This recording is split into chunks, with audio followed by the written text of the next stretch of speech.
Hello students, welcome to my YouTube channel Ritu English classes. और आज हम पढ़ने वाले हैं यूज़ ऑफ पजेसिव प्रोनाउन।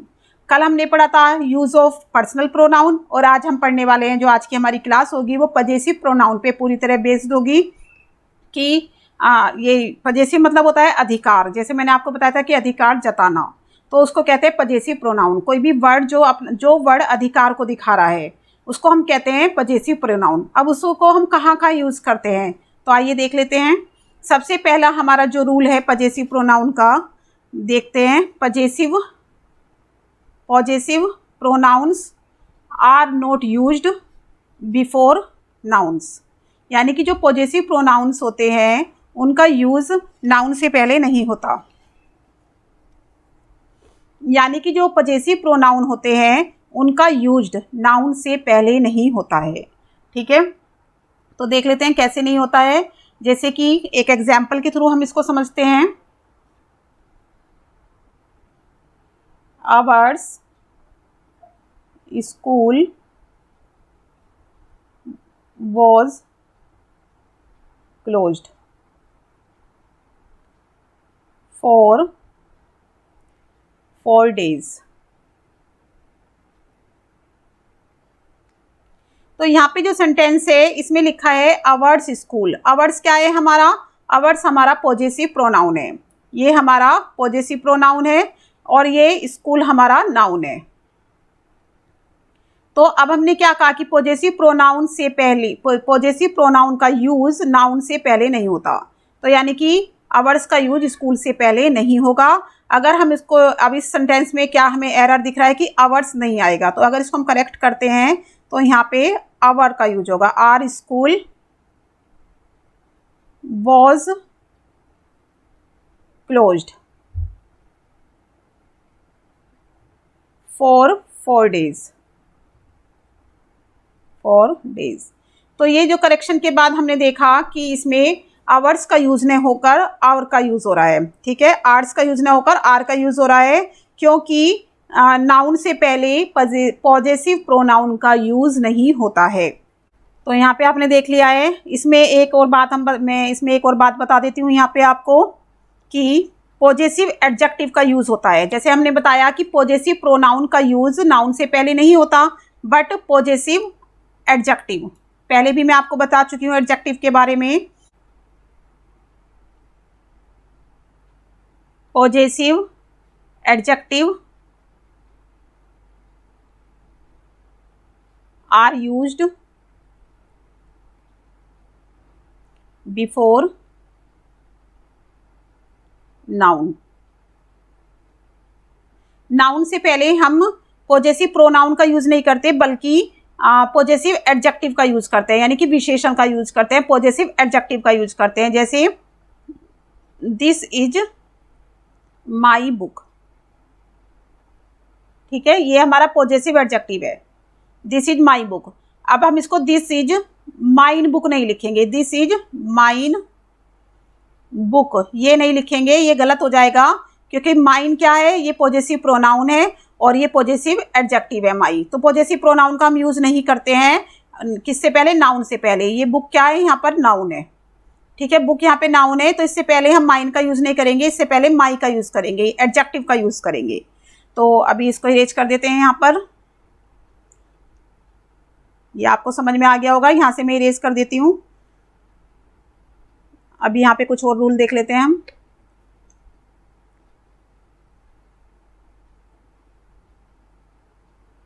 यहाँ पे मैं आपको बताऊंगी कि पॉजेसिव प्रोनाउन क्या होते हैं।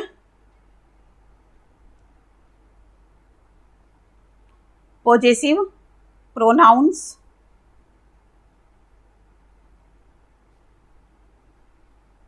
और दूसरा मैं बताऊंगी यहाँ पे आपको पॉजेसिव एडजेक्टिव। पॉजेसिव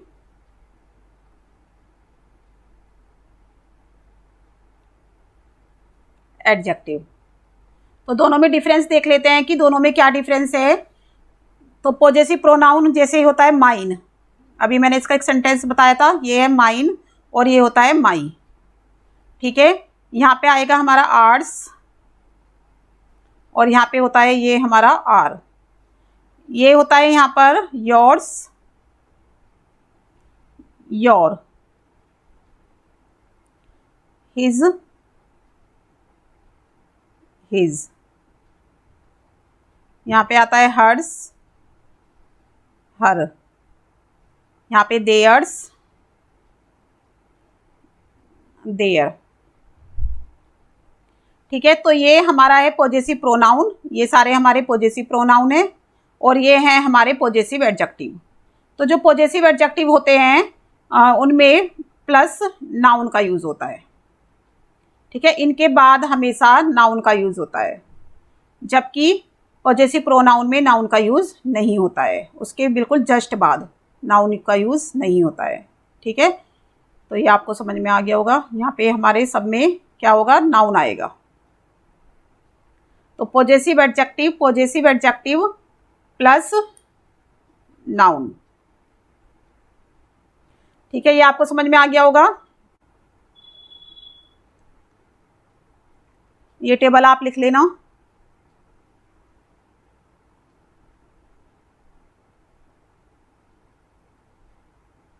यहाँ पे हमने देखा हिज, हिज जो है यहाँ पे पॉजेसिव प्रोनाउन भी है ये और पॉजेसिव एडजेक्टिव है। His is used as both, used as both pronouns, pronoun and adjective. ठीक है, ये पॉजेसिव प्रोनाउन और एडजेक्टिव दोनों की तरह यूज होता है। तो हमने यहाँ पे देखा जो हिज है वो पॉजेसिव प्रोनाउन और पॉजेसिव एडजेक्टिव दोनों की तरह यूज होता है। बट अब यहाँ पर हमारा इट्स नहीं आया। इट्स जो है, its is used as only possessive adjective. Its का यूज केवल पॉजेसिव एडजेक्टिव के लिए होता है, पॉजेसिव प्रोनाउन के लिए नहीं होता है। ठीक है, ये आपको समझ में आ गया होगा। अभी नेक्स्ट रूल की तरफ चलते हैं हम। नेक्स्ट रूल में देख लेते हैं, possessive pronoun can be used in any sentence as the subject of the verb. Possessive pronoun can be used in any sentence as the subject of the verb.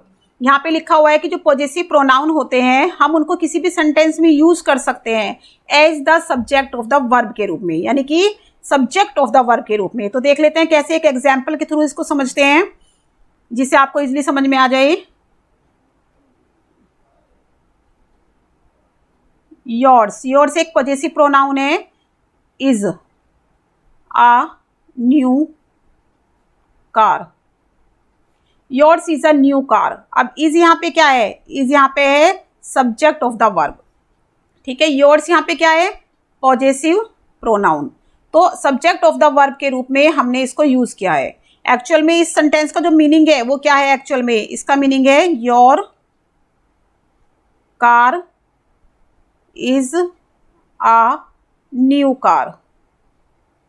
तो हमारा जो हमने सेंटेंस लिखा है yours is a new car, कि तुम्हारी नई car है, तो your car is a new car, इसका मतलब ये है, तो योर कार ना लिख के हमने योर्स लिख दिया, yours is a new car. ठीक है, तो पॉजेसिव प्रोनाउन का यूज हम सब्जेक्ट ऑफ द वर्ब के रूप में करते हैं। नेक्स्ट एक और देख लेते हैं हम कैसे। Hers is a beautiful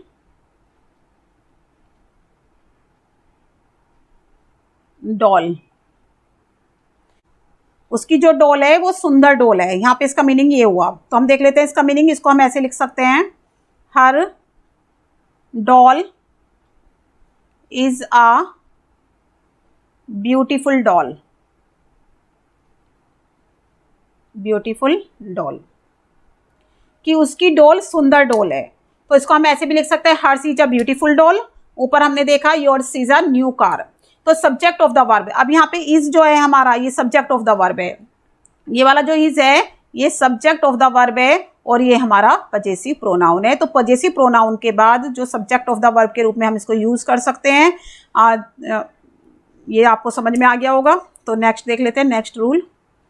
possessive pronoun can be used as the object of the verb. अभी हमने क्या पढ़ा था, सब्जेक्ट ऑफ द वर्ब के रूप में यूज कर सकते हैं, और अभी हम यहाँ पे पढ़ रहे हैं कि इसको ऑब्जेक्ट ऑफ अ वर्ब के रूप में भी यूज कर सकते हैं।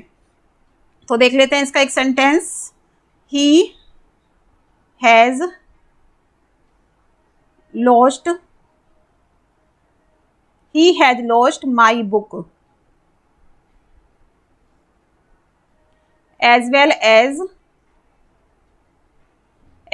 as yours।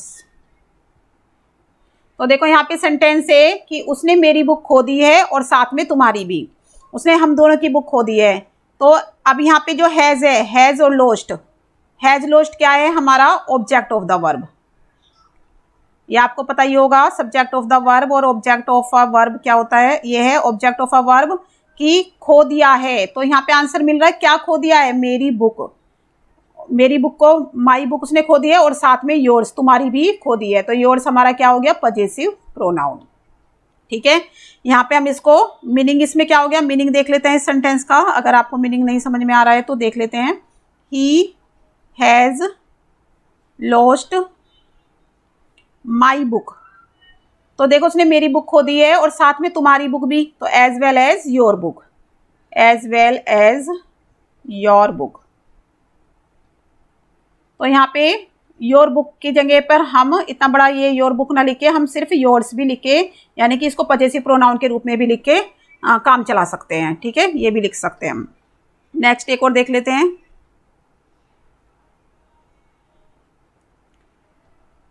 Save your time, save your time and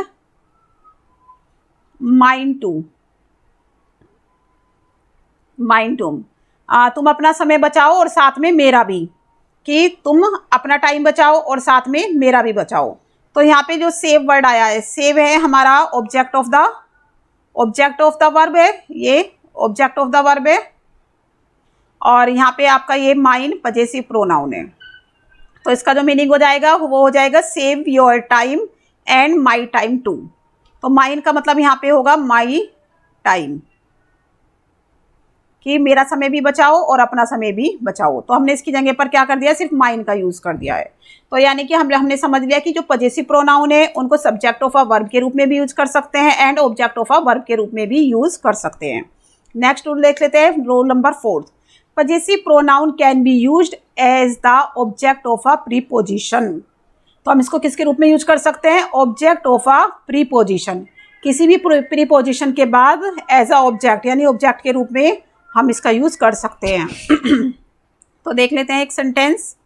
I prefer your help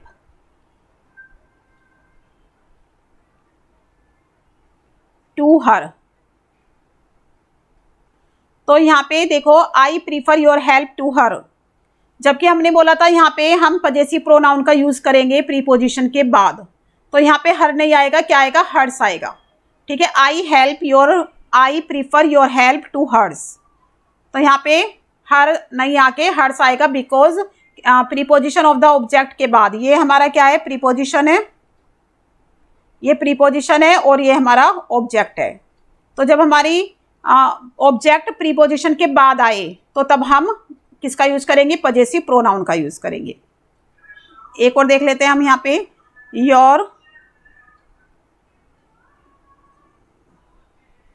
your cycle is better than me. तो यहाँ पे देखो प्रीपोजिशन है ये, और इसके बाद किसका यूज हुआ है, पजेसिव प्रोनाउन का यूज हुआ है। तो यानी कि अगर ऑब्जेक्ट से पहले प्रीपोजिशन आ रही है हमारे, तो हम ऑब्जेक्ट को पजेसिव प्रोनाउन में लिखेंगे। ठीक है, अगर वहाँ पे प्रोनाउन का यूज हो रहा है। तो यहाँ पे हम मी की जगह पर माई नहीं लिखेंगे, यहाँ पर मी की जगह पर हम, जहाँ पे हमने मी लिखा है यहाँ पर हम माई का यूज नहीं करेंगे, जो कि रोंग होगा, और यहाँ पे हम हर का यूज नहीं करेंगे, ये भी रोंग होगा। ठीक है, ये आपको समझ में आ गया होगा। नेक्स्ट सेंटेंस देख लेते हैं, नेक्स्ट रूल देख लेते हैं, sorry. We do not use possessive pronoun with separation, leave, excuse, mention, report, pardon, sight और फेवर। तो यहाँ पे कुछ वर्ड दिए हैं, इनके साथ हम पॉजेसिव प्रोनाउन का यूज नहीं करते हैं। किसके साथ? Separation, leave, excuse, mention, report, pardon, sight और फेवर।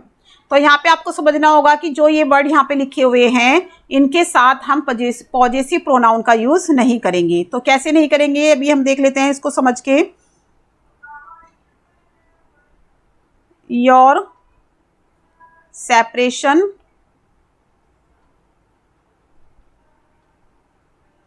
is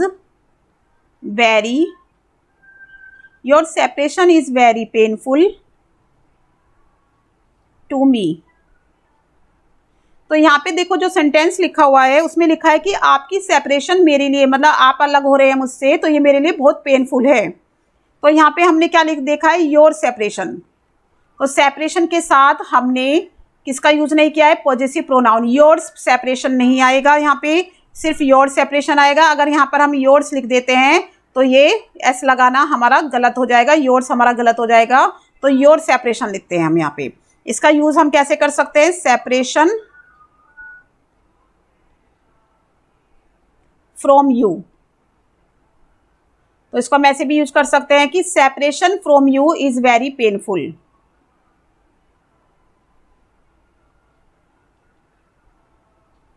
to me. तो अभी आपको समझ में आ गया होगा कि सेपरेशन वर्ड से पहले हम पॉजेसिव प्रोनाउन का यूज नहीं करेंगे।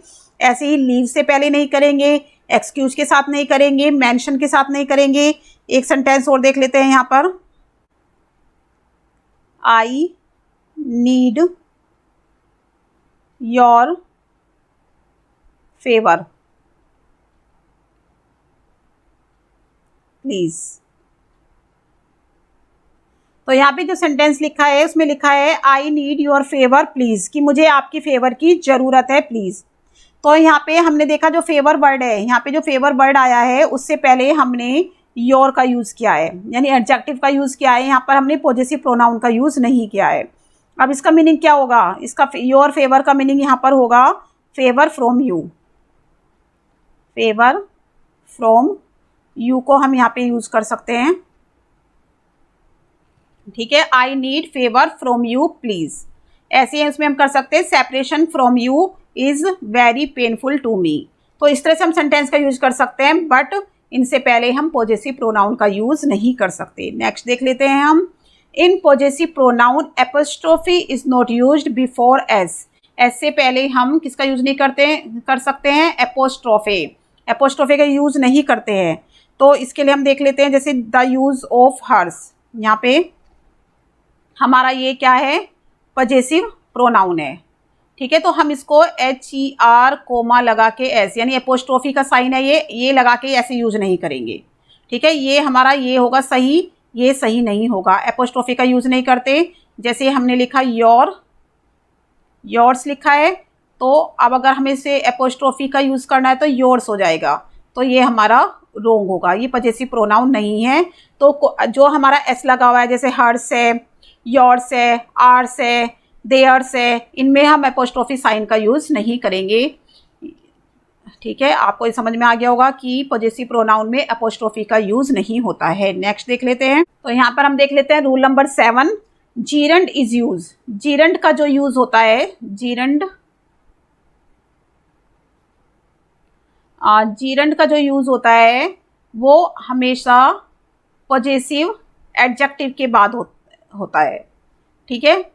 नेवर यूज पॉजेसिव प्रोनाउन, और ऑब्जेक्टिव केस ऑफ प्रोनाउन में नहीं होता। तो जीरंड का यूज हमेशा पॉजेसिव एडजेक्टिव के बाद होता है, ये पॉजेसिव प्रोनाउन के बाद इसका यूज नहीं होता है। तो देख लेते हैं एक सेंटेंस से इसको हम समझ लेते हैं, एक एग्जाम्पल के थ्रू हम इसको समझ लेते हैं। तो ये हमारा एग्जाम्पल होगा, I was confident of my winning the match. ठीक है, तो यहाँ पे हमने क्या देखा, I was confident of my winning the match. तो विनिंग क्या है यहाँ पे, विनिंग जो वर्ड है यहाँ पे जीरंड है ये, तो जीरंड से पहले एडजेक्टिव का यूज होगा। यहाँ पे माइन का यूज नहीं आएगा, माइन विनिंग द मैच नहीं होगा, ये रोंग होगा। यहाँ पे माइन लगाना ये प्रोनाउन है तुम्हारा, पॉजेसिव प्रोनाउन लगाना ये रोंग होगा। यहाँ पे माई यानी एडजेक्टिव का यूज होगा। तो यानी कि माई के बाद, एडजेक्टिव के बाद हमेशा जीरंड आ सकता है, बट पॉजेसिव प्रोनाउन के बाद जीरंड नहीं आ सकता। एक और देख लेते हैं यहाँ पर, she is sure of my me mine helping others. ठीक है, यहाँ पे एक सेंटेंस है, she is sure of my of helping others. तो यहाँ पे देखो तीन ऑप्शन दे रखे हैं, एक यहाँ पे दे रखा है माई, एक मी दे रखा है, एक माइन दे रखा है। तो हेल्पिंग वर्ड जो है हमारा वो जीरंड है। ठीक है, ये जीरंड है। तो जीरंड से पहले हमने क्या बोला कि पॉजेसिव एडजेक्टिव का यूज होगा, पॉजेसिव प्रोनाउन का यूज नहीं होगा। तो ये कैंसिल हो गया, ये भी कैंसिल हो गया, क्योंकि ये दोनों पॉजेसिव प्रोनाउन है। हमारे पास क्या बचा, एडजेक्टिव। तो यहाँ पे माई का यूज होगा, यानी कि माई हेल्पिंग आ जाएगा। तो यहाँ पे बन जाएगा हमारा, she is sure of my helping others. ठीक है, तो यहाँ पे हमने देखा कि जीरंड से पहले पॉजेसिव एडजेक्टिव का यूज होता है, पॉजेसिव प्रोनाउन का यूज नहीं होता है। तो अब हम देख चुके हैं कि हमने जो 7 रूल पढ़े हैं पॉजेसिव प्रोनाउन के बारे में, कहाँ कहाँ पर पॉजेसिव प्रोनाउन का यूज होता है, कहाँ कहाँ पर इसका यूज नहीं होता है। तो आई थिंक आपको ये समझ में आ गया होगा। अगर आपको ये समझ में नहीं आया है तो प्लीज आप दोबारा से जाके एक मेरी वीडियो दोबारा से देख सकते हैं, पॉज करके देख सकते हैं, इन रूल को अपनी नोटबुक में लिख सकते हैं। अगर आपको ये मेरा वीडियो पसंद आया हो तो प्लीज आप मेरे वीडियो को लाइक करें, शेयर करें और सब्सक्राइब करें। Thank you for watching this video.